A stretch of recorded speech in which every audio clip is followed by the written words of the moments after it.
We're going to hit them extremely hard over the next 2 to 3 weeks. We're going to bring them back to the Stone Ages where they belong. More general point here is that the United States and Israel made a colossal blunder when they attacked Iran on February 28th. And we have no way of either getting out of this war or winning this war. And in fact, as you look at it, Iran holds almost all of the cards. So we're in a desperate situation.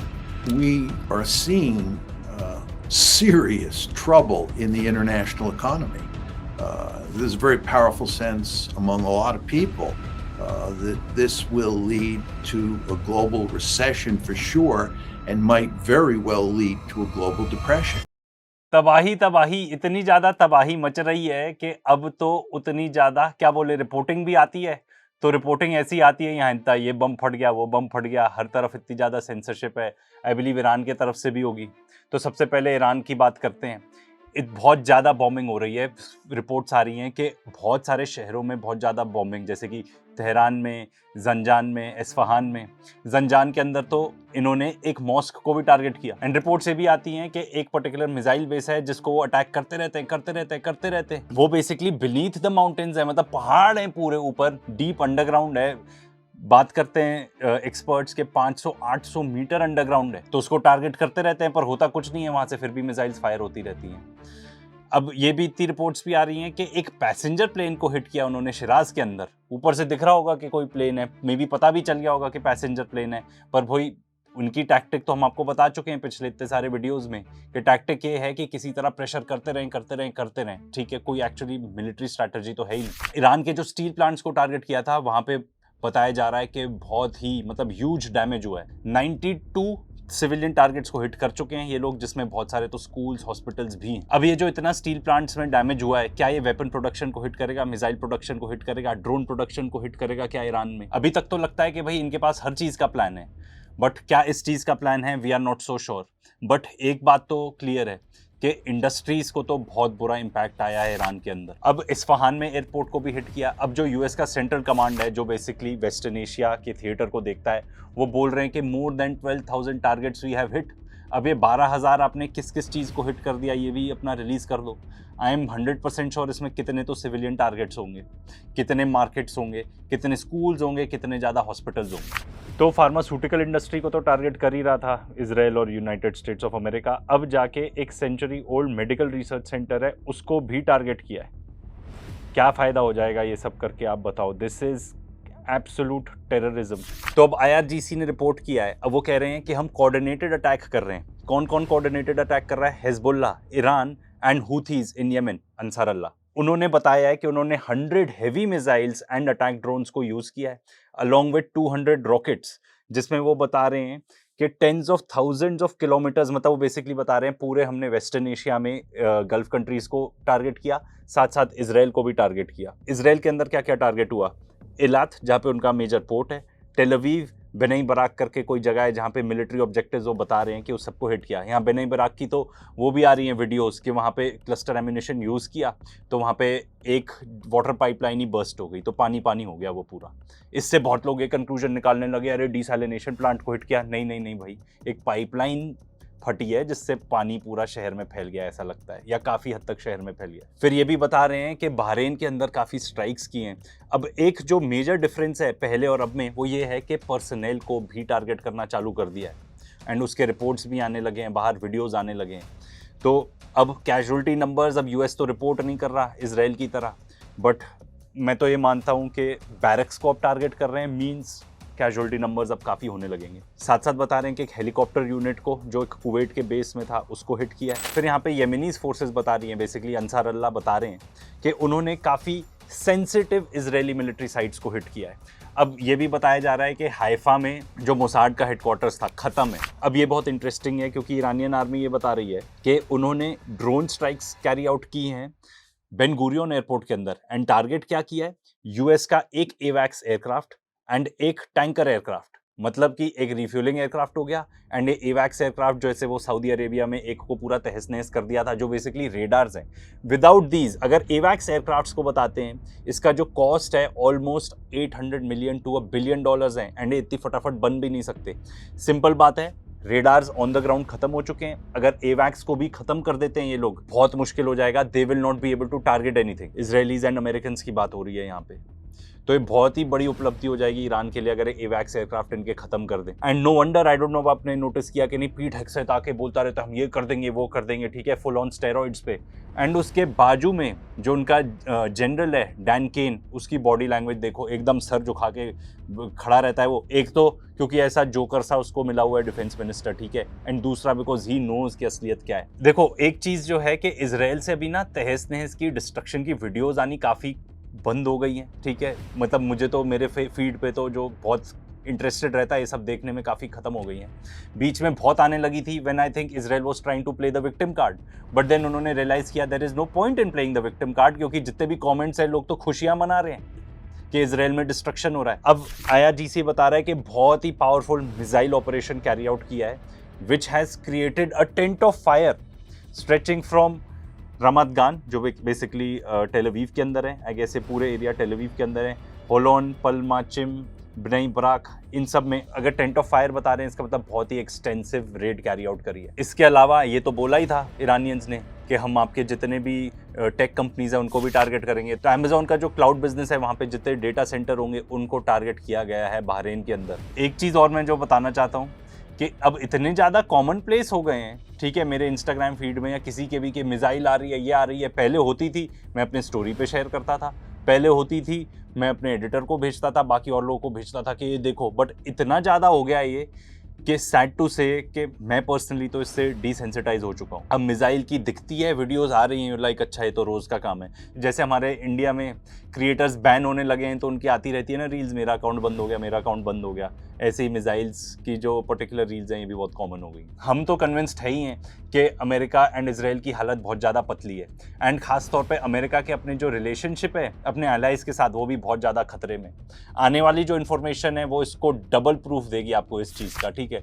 सबसे पहले Trump कह रहा है we will pull out of NATO. सबसे पहले तो मुझे लगता है क्या ये डिसीजन मेकिंग पावर में है भी, अपने बॉसेस से पूछ ले एंड नेटो बंद हो जाए। मैं कहता हूँ दुनिया के लिए बहुत ही अच्छी बात है। ये जॉन मीयरशाइमर ही सुन लीजिए वो क्या कह रहे हैं नेटो के बारे में। Whether NATO remains intact as a formal institution, I don't know. But as a meaningful military alliance, I think it's effectively dead. वो ये बता रहे हैं कि NATO as a functioning military force तो खत्म ही है, ठीक है, फॉर श्योर, या खत्म हो जाएगा। अब फॉर्मली में भी बना रहे हैं नेटो, ठीक है, नाम के लिए। अब देखो ट्रम्प इतना ज़्यादा डेस्परेट है कि अपने यूरोपियन एलाइज से वो भीख मांगता रहता है कि भाई तुम भी शिप्स भेजो, हॉर्मूज में तुम शिप्स भेजो, ये करो वो करो। तो यूरोपियंस इतने ज़्यादा थक गए हैं एंड वो अपना भी दिमाग लगा रहे हैं कि देयर इज़ नो पॉइंट। अगर हम 5-6 शिप्स भेज भी देंगे टू स्ट्रेट ऑफ हॉर्मूज, क्या उससे स्ट्रेट ऑफ हॉर्मूज खुल जाएगा? बिल्कुल भी नहीं, नुकसान ही और हो जाएगा। एंड यूरोपियंस का खासतौर पे पॉइंट ये तो है ही है, एंड ये पूरी दुनिया का है एक बहुत ही वैलिड पॉइंट। क्या आपने हमसे कंसल्ट किया before going into this war? अगर आप हमसे कंसल्ट करते, बातचीत करते, तो मे बी हम आपको सपोर्ट भी करते, पर आपने वो सब कुछ किया नहीं, ठीक है। अब बहुत ही, मैं तो कहता हूँ ये बहुत ही अच्छी खबर है अगर ट्रम्प ऐसा कर दे, तो ये अच्छी चीज़ कर दे तो दुनिया का कुछ भला हो जाएगा। वो ये कह रहा है कि भाई मैं वेपन्स नहीं भेजूंगा, ठीक है, टू यूक्रेन, अगर तुम स्ट्रेट ऑफ हॉर्मूज अपनी शिप्स नहीं भेजोगे तो। क्रैक्स आ रहे हैं अमंगस्ट एलाइज। ये अच्छी खबर इसलिए है क्योंकि इससे रशिया यूक्रेन वाला वॉर खत्म हो सकता है। तो भाई वॉर एक तो खत्म हो यार, प्लीज़ एक तो खत्म हो। बट ये बताता है कि क्रैक्स डेवलप हो रहे हैं। जब आप हारने लगते हो ना तो यही होता है। अगर आप जीत रहे हो, सब बढ़िया हो रहा है, तो सब बल्ले बल्ले, वाह यार जीत गए, ये कर दिया वो कर दिया। जब आप हार रहे होते हो ना तभी हालतें सामने आती है। एंड ये तो सबसे बड़ा प्रूफ है आगे जो बताऊंगा कि अमेरिका और इजराइल बहुत बुरे हाल में है, बहुत बुरे। शायद आपने इस आदमी का नाम सुना हो, लिंडजी ग्रैम। वैसे हमने इसके ऊपर एक 4 थप्पड़ वीडियो बनाए, उसको तो जरूर देखना, इसके बाद तो जरूर देखना। ये एक ऐसा इंसान है जो हमेशा बोलता रहा है खत्म कर दो ईरान को, खत्म कर दो, ये कर दो वो कर दो। ये वीडियो ही देख लो जरा। Best money ever spent. Was it worth to America to take down a religious Nazi regime who's trying to build a nuclear weapon to deliver to America? That's a really good investment. They're going to fall. It's not if the regime falls, it's a matter of when. We now know they had enough 60% enriched uranium to make 11 bombs. What's that worth to America to make sure they don't have 11 bombs? All of this money is to make sure they never go nuclear. They can't hit us with ballistic missiles. When this regime goes down, we're going to have a new Mideast. We're going to make a ton of money. अब वो आके कह रहा है कि we need to wind down the war in Iran. इसके जैसा war monger अगर आके चालू हो जाए कि नहीं बस भाई हमको खत्म कर देना चाहिए अब वॉर, ठीक है बहुत हो गया, वी आर विनिंग, ये वो, इसका मतलब हालत पतली है। आप यही इमेजिन कर लो अगर गौरव आर्या एक दिन आके बोलने लगे कि यार ठीक है बस इंडिया को वॉर वगैरह नहीं करना चाहिए, ना चाइना के साथ ना पाकिस्तान के साथ, वैसी स्थिति है ये।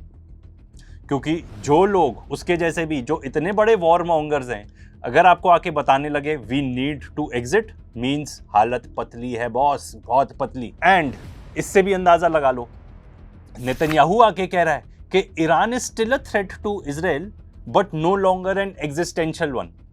इसका मतलब ये हुआ ये लोग हार रहे हैं, बहुत बुरे, किसी भी तरीके से ये अब लोग फेस सेविंग करके निकलना चाह रहे हैं, ठीक है। यही सेम चीज उसने पहले भी करी थी, जब जून 2025 में इजराइल की हालत पतली कर दी थी ईरान ने, तब क्या बोला था इसने कि भाई जितने भी एग्जिस्टेंशियल थ्रेट थे हमने सब खत्म कर दिए। एंड नेतन्याहू की जो बातचीत से लग रहा है कि भाई किसी तरीके से ना वो एग्जिट रैंप चाहता है इससे। ट्रम्प की बात करें तो वो भी चाहता है, एंड वो तो एक नंबर का बड़बोला पागल हो गया लिटरली। मतलब मैं जॉन मीयरशाइमर का इंटरव्यू सुन रहा था एंड ही वाज सेइंग कि he is behaving like a mad king, एकदम पागल राजा की तरह बिहेव कर रहा है ये इंसान। ट्रम्प क्या कहना चाह रहा है किसी को नहीं समझ में आ रहा, किसी को नहीं, ठीक है। तुम जो भी बोलते हो, तुम कोशिश करते हो कि भाई ऑयल प्राइसेस नीचे आए, स्टॉक मार्केट ऊपर जाए। अभी इसने जो भाषण दिया कुछ ही टाइम पहले, उससे उल्टा हो रहा है, स्टॉक मार्केट्स कोलैप्स कर रहे हैं, ऑयल प्राइस ऊपर जा रहा है। अब वो ये कह रहा है कि हम एक नए प्रेसिडेंट से बात कर रहे हैं। अरे भाई कौन सा नया प्रेसिडेंट आ गया है ईरान के अंदर? तुम किससे बातचीत कर रहे हो, उसका नाम तो बता दो, नाम तक नहीं बता सकते। जो ईरान के प्रेसिडेंट है पेजेश्कियान, क्या आप उनसे बात कर रहे हो? उनका नाम ले लो, नाम नहीं ले रहा है, ये किसी को नहीं पता ये आदमी कर क्या रहा है। आई एम वेरी सर्टन कि ये मेंटली इल है, ये आदमी, ये पागल हो चुका है। इतना ज़्यादा स्ट्रेस, इतनी ज़्यादा दवाइयाँ, इतने ज़्यादा स्टेरॉइड्स, ऐसा बुढ़ाऊ नहीं झेल सकता भाई, नहीं झेल सकता। एंड ट्रम्प ये भी कह रहा है कि जो ईरान का प्रेसिडेंट है वो सीज फायर मांग रहा है हमसे।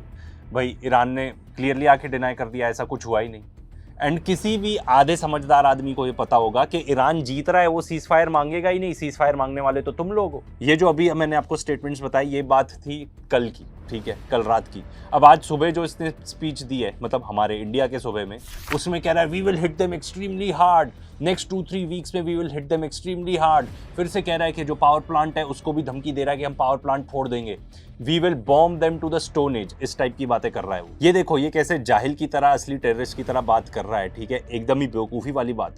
एंड दूसरी तरफ आप देखो ईरान के जो प्रेसिडेंट है, क्या क्लास एक्ट है, क्या क्लास एक्ट है। उन्होंने अपने एक्स अकाउंट में एक लेटर लिखा है, open letter to all Americans, मतलब to people of the United States of America, वहाँ पे जो लोग हैं, जो सिटीजन्स हैं, नॉट टू द प्रेसिडेंट और एनीवन। एंड मैं आपको उसके कुछ जो मुझे लगे बहुत ही इंप्रेसिव बातें वो बताना चाहता हूँ, एंड बहुत इन्फॉर्मेटिव भी हैं बाय द वे। तो वो ये बता रहे हैं कि ईरान जो है, ठीक है, it is one of the oldest civilisations in human history. And वो ये बात नहीं कह रहे, पर मैं कह रहा हूँ अमेरिकन्स तुम अपनी हिस्ट्री देख लो क्या रही है, ठीक है। आप जेनोसाइड करके आपने एक देश बनाया, ठीक है, तो कोई कंपैरिजन नहीं है दोनों का। वो ये बताते हैं कि ईरान ने कभी कोई वॉर इनिशिएट ही नहीं करा है, ठीक है, पर बहुत ही ब्रेवली हमने जो भी इन्वेडर्स आए हैं उनके अगेंस्ट अपने आप को डिफेंड किया। तो वो बता रहे हैं कि कोई भी चीज़ जो आप बताई जा रही है कि भाई Iran is a threat to the world, ये वो ऐसा कुछ भी नहीं है, ये सिर्फ परसेप्शन है। फिर वो बताते हैं 1953 में जो कू कराया था, जो इलीगल अमेरिकन इंटरवेंशन थी, जब मोज़ादेह थे प्रेसिडेंट, एंड वो सब क्यों कराया गया था? ईरान के ऑयल को हथियाने के लिए, इसीलिए कराया गया था वो पूरा कू। फिर वो बताते हैं किस तरीके से कू करा के शाह की जो रजीम है उसको सपोर्ट किया था, एंड सिमिलरली इराक को सपोर्ट किया था, सद्दाम हुसैन के इराक को सपोर्ट किया था 1980s के वॉर में, जिसमें बाय द वे अमेरिका ने सद्दाम हुसैन को केमिकल वेपन्स भी दिए थे यूज़ करने के लिए अगेंस्ट ईरानियंस। बताते हैं कि जो लिटरेसी रेट है वो ट्रिपल हो चुका है, 30% होता था before the Islamic revolution, and आज के डेट में 90% है। एंड ये एकदम ही सच्ची बात है। वो बताते हैं कैसे मैसेकर किया जा रहा है, बच्चों का डिस्ट्रक्शन की जा रही है, कैंसर ट्रीटमेंट, फार्मास्यूटिकल फैसिलिटीज की, ठीक है, एंड किस तरीके से ये लोग बोस्ट करते हैं, किस तरीके से एकदम ही जाहिलों की तरह एकदम प्राउडली बताते हैं कि हाँ we will bomb them to the stone age. इसके बारे में उन्होंने बताया अमेरिकन्स को कि भाई देख लो आपके लीडर्स क्या क्या कर रहे हैं। फिर उन्होंने ये भी मेंशन किया कि भाई America has entered this war of aggression ठीक है, as a proxy for Israel खुलेआम आके बताया उन्होंने। कहते हैं क्या भाई ऐसी स्थिति नहीं है, क्या आप लोग नहीं जानते हो? अमेरिकन को खुद बता रहे हैं वो, साथ में ये भी बता रहे हैं क्या ये भी सच्ची बात नहीं है कि इजराइल ने बता दिया कि ईरान एक थ्रेट है, ठीक है, जो कि बिल्कुल है नहीं, बिल्कुल भी नहीं कि ईरान ने किसी भी कंट्री को जाके इन्वेड नहीं किया, वो खुद भी बता रहे हैं एंड हिस्ट्री गवाह है इस चीज़ की। एंड ये बताते हैं क्या ये इस चीज़ के लिए किया जा रहा होगा कि भाई डाइवर्ट कर दें global attention to all the crimes that have been committed against the Palestinians, कि आपने जाके गाजा में पूरा जेनोसाइड कर दिया, वेस्ट बैंक में आप क्या ही करे जा रहे हो, ठीक है, पूरी दुनिया को ये दिख रहा है, तो आप उससे डाइवर्ट करना चाहते हो टेंशन। मैं तो एक और चीज़ ऐड कर देता हूँ, एप्स्टीन फाइल्स भी जोड़ लो इसमें, उससे भी आप डाइवर्ट करना चाहते हो टेंशन, इसलिए आपने पूरी जंग छेड़ दी जिससे पूरी दुनिया तबाह हो सकती है। By the way world economy, जिसके बारे में अभी हम towards the end of the video बात करेंगे, इतने बड़े रिस्क पे आज के डेट में हमारा देश भी उसमें इंक्लूडेड है बाय द वे। एंड ये बात तो इतनी क्लास एक्ट एंड इतनी सच्ची है, बहुत सारे अमेरिकन भी ये बात कहते हैं। क्या ये एविडेंट नहीं है, क्या ये साफ नहीं दिख रहा हमको कि जो इजराइल है वो चाहता है कि ये लड़ाई चलती जाए till the last American soldier. Israel ने आके खुद तो बोल दिया है कि जितने भी खरग आइलैंड वगैरह में होंगे ना इन्वेजन, ये इसमें हम पार्टिसिपेट नहीं करेंगे, हमारे ट्रूप्स नहीं जाएंगे, हमको जो सर्वेलेंस चाहिए, इंटेलिजेंस चाहिए वो हम देंगे। तो ये बात सच है कि वो अमेरिकन को भेजना चाहते हैं कि वो मरे हमारे लिए। अमेरिकन सोल्जर की तो बात ही हो रही है, साथ में ये भी बात हो रही है कि जो अमेरिकन टैक्स पेयर डॉलर है, आपका हार्ड अर्न मनी जो आप टैक्स के तौर पे देते हो सरकार को, वो क्या यूज कर रही है उसका। एंड ये बात एकदम solid, is America first truly among the priorities of the US government today. देखो ये बात क्लियर है, बहुत लोगों को पता नहीं होगी, मुझे तो एकदम क्लियर है कि आप ईरान में जितने भी बड़े डिग्नेटरीज हैं ना, ठीक है, चाहे वो उनके फॉरेन मिनिस्टर हो, ठीक है, वेरी वेल एजुकेटेड, इनके अगर प्रेसिडेंट की बात करें तो he is a heart surgeon, he is also a war veteran. इतने पढ़े लिखे लोग हैं उनके पार्लियामेंट में जो भी ये देश चला रहे हैं। ट्रम्प की क्या ही पढ़ा लिखा है, वो पढ़ा लिखा गंवार है अगर पढ़ा लिखा है तो। नेतन्याहू की बात करें तो एक नंबर का वॉर क्रिमिनल है। तो असली में पॉलिश्ड लोग आपको ईरान के अंदर मिल रहे हैं। तो भाई मैं तो मतलब अपलॉज देना चाहता हूं कि इतना बढ़िया लेटर उन्होंने लिखा है, open letter to all Americans, and ये भी बताता है कि कितनी सोफिस्टिकेटेड वॉर स्ट्रैटेजी है ईरान की कंपेयर दैट टू अमेरिकन्स। वो क्या बोलते हैं, मार देंगे, वो कर देंगे, स्टोन एज में तुमको भेज देंगे। उनका बेवकूफ़ इंसान, वो इंडिया के अर्नब गोस्वामी से आप उसको कंपेयर कर सकते हो। उनका डिफेंस मिनिस्टर फॉक्स न्यूज़ में प्रेजेंटर होता था यार, फॉक्स न्यूज़ में प्रेजेंटर होता था, आज के डेट में डिफेंस मिनिस्टर बन गया है। वॉर स्ट्रैटेजी लीड कर रहा है अमेरिका की अगेंस्ट ईरान, ठीक है, जिससे पूरी दुनिया तबाह हो सकती है। किन बेवकूफ़ों के हाथ में मतलब अमेरिकन सरकार है भाई। थोड़ी और इंटरेस्टिंग न्यूज़ भी है, सीरिया में हो सकता है रिबेलियन, ठीक है, अगेंस्ट और इजरायलीज, क्योंकि देखो वहाँ पे देश की हालत तो बहुत खस्ता ही है एंड उनको लग रहा है we have been invaded by Israel. Golan Heights तो इन्वेड ही कर चुके हैं ना, एंड वेस्ट बैंक में तो आतंक फैलाना ही है इजराइल को। भाई खुद की भले ही हालत पतली हो रही हो, पर आतंक फैलाने से हम बिल्कुल पीछे नहीं हटेंगे। सेटलर्स के ऊपर वहाँ पे कंटिन्यूसली अटैक हो रहे हैं, ठीक है, थोड़ी कॉन्फ्रंटेशंस भी हो रही हैं by the way between Israeli military and Palestinians. And जैसे जैसे और इजरायलीज मरेंगे, जैसे जैसे लेबनान में ये और इन्वेजन करना चाहेंगे, जैसे जैसे इनके और रिजर्विस्ट नहीं आएंगे ड्यूटी पर, एंड वेस्ट बैंक में जिस तरीके का आतंक मचा रहे हैं ये, एक दिन आएगा, ज़रूर आएगा, जब इतनी ज़्यादा बगावत होगी वेस्ट बैंक में, भगे फिरेंगे ये लोग, भगे फिरेंगे। एंड इनके जितने भी सेटलर्स हैं ना, मैं तो इमेजिन भी नहीं करना चाहता उनकी हालत क्या होगी। अब स्ट्रेट ऑफ हॉर्मूज की बात करें, सबसे बड़ा लेवरेज है ईरान का। मलेशिया की तरफ से न्यूज़ आई है, वो कह रहे हैं हम तो कोई टोल टैक्स नहीं पे कर रहे। मलेशिया ऑयल रिच भी है, तो वहाँ से ऑयल भी नहीं आ रहा होगा उनका, ठीक है। क्या आ रहा है this I am not sure, but मेरा सवाल तो ये है, क्या आप जो भी आ रहा है, क्या आप उसके लिए चाइनीज़ युआन में पे कर रहे हो? अब देखो बहुत मस्ती होगी दुनिया में, ऐसा लगता है जितनी देर स्ट्रेट ऑफ हॉर्मूज बंद रहेगा उतना इतना बड़ा झटका रहेगा, ट्रैवल वगैरह हो सकता है काफ़ी हद तक बंद हो जाए। अब ये लुफ्तांजा जैसी एयरलाइंस रिपोर्ट कर रही है फ्यूल शॉर्टेज की, not with in Europe but बाकी जो सेक्टर्स हैं उनमें। अब भाई सवाल तो ये उठता है हमेशा कि ये जंग ख़त्म कैसे हो सकती है। अमेरिका तो हमेशा आके बोल देता है, ट्रम्प आके बोल देता है कि हमारे ऑब्जेक्टिव्स अचीव हो चुके हैं, ठीक है, हर बार आके बोल देता है कि हम जीत गए। असली में देखें तो इनके ऑब्जेक्टिव्स क्या थे? इनका सबसे पहले ऑब्जेक्टिव था कि भाई न्यूक्लियर एनरिचमेंट नहीं होनी चाहिए। ईरानियंस तो रेडी थे कि ठीक है हमको नहीं बनाना न्यूक्लियर बॉम्ब, नहीं बनाना चाहते हम, बट इन लोग कोई उससे भी नहीं पूरी हुई, ये तो जंगी छेड़ना चाहते थे। तो उस न्यूक्लियर एनरिचमेंट का क्या हो रहा है बिल्कुल भी क्लियर नहीं है। इनके जितने भी एक्शंस हैं उससे तो Iran will be more encourage कि भाई न्यूक्लियर बॉम्ब बना ही लो, अब नहीं तो इस टाइप के अटैक्स होते रहेंगे। ये चाहते थे कि बैलिस्टिक मिसाइल कैपेबिलिटी खत्म कर दें, ऐसा कुछ भी नहीं हुआ। ये चाहते थे कि इनका जितना भी सपोर्ट फॉर प्रॉक्सीज हैं वो खत्म कर दें, ऐसा कुछ भी नहीं हुआ। एंड मोस्ट इंपॉर्टेंटली ये लोग रिजीम चेंज कराना चाहते थे। ये तो बोल चुके हैं हाँ रिजीम चेंज हो गई, ट्रम्प बोल चुका है, पीट हेक्सेथ बोल चुका है जो उनका डिफेंस मिनिस्टर है, बोल चुके हैं कि हो गई। तो दे हैव अटरली फेल्ड, इनका कोई भी ऑब्जेक्टिव पूरा नहीं हुआ। तो क्या ये लोग बता के ये लोग कोई विक्ट्री नैरेटिव सेट करेंगे and will they walk away? क्या इतना आसान होगा? सबसे पहले क्या ईरान जाने देगा इतनी आसानी से? क्योंकि वो तो उसने तो अपनी डिमांड्स ले आउट कर दी है कि यहाँ पे भरपाई भी करो, हमारी स्ट्रेट ऑफ हॉर्मूज पे हमारी सॉवरेनिटी भी रिकग्नाइज करो, ठीक है, हम टोल टैक्स वगैरह लेंगे वहाँ से, ये सब चीज़ें रिकग्नाइज करो। And if they will walk away तो ये गल्फ कंट्रीज़ का क्या होगा? क्या उनको उनके हाल पे छोड़ दिया जाएगा? मोस्ट इंपॉर्टेंटली क्या इजराइल यूएस को वॉक अवे करने देगा? अगर इजराइल चाहे भी कि ठीक है हम ख़त्म करते हैं ये पूरा वॉर, हम बहुत हालत पतली हो चुकी है हमारी, जो कि हो चुकी है, ठीक है, तो सबसे पहले तो ग्रेटर इजराइल का सपना ख़त्म करना पड़ेगा। Are they prepared for that? And most importantly जो ईरान की डिमांड्स हैं वो अगर आप मीट नहीं करोगे till that time you can not walk away, आप नहीं निकल सकते यहाँ से। एंड जब तक ईरान की डिमांड्स मीट नहीं होंगी तब तक स्ट्रेट ऑफ हॉर्मूज बंद रहेगा। एंड ये ऐसे पॉइंट पे पहुंच सकता है जहां पे टोटल वर्ल्ड इकोनॉमिक कोलैप्स होने वाला हो, तब हो सकता है अमेरिकन अग्री कर लें, ठीक है भाई जो आप चाहते हो वी अग्री टू दैट। तो इसका मतलब और इकोनॉमिक पेन अभी आना बाकी है।